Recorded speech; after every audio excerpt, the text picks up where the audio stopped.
Ouverture ce mercredi 19 juin 2024 à Goma de la table ronde des sensibilisations des volontaires pour la défense de la patrie, communément appelée Wazalendo.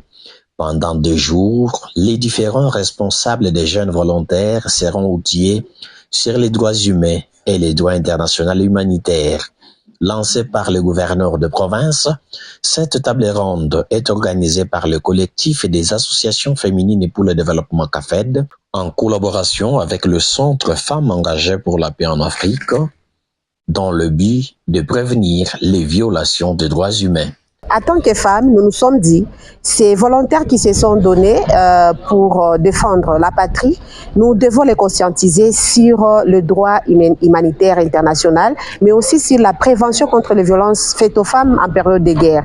Et aussi, nous avons pensé échanger avec eux sur le rôle que la population doit jouer, donc les différents acteurs impliqués dans la protection, parce que nous avons besoin que cette guerre puisse prendre fin, parce que beaucoup de femmes souffrent dans les camps de déplacés.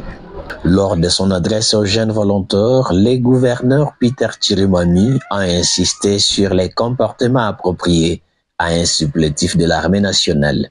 Les volontaires pour la défense de la patrie doivent désormais cesser de se comporter comme des groupes armés, comme des sans-loi, comme des hors-la-loi. Ils devront donc accepter d'être capacités sur leur comportement.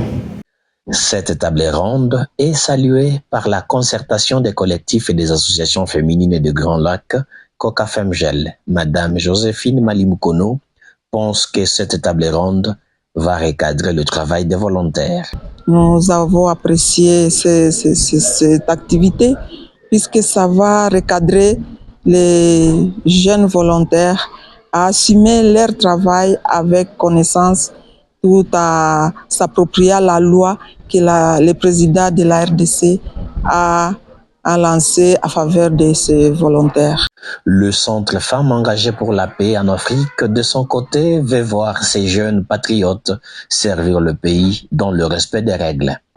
Nous attendons une meilleure prise de conscience de leur engagement, de leurs devoirs, et aussi, quand il y a le devoir, il y a aussi des droits. Pour savoir qu'est-ce que nous attendons d'eux et quelles sont leurs limites, et comment ils peuvent mieux servir la patrie, servir la population pour que la paix soit effective. Cependant, ces volontaires pour la défense de la patrie font face aux multiples défis, parmi lesquels le défi à relever, c'est la connaissance de loi par le VDP.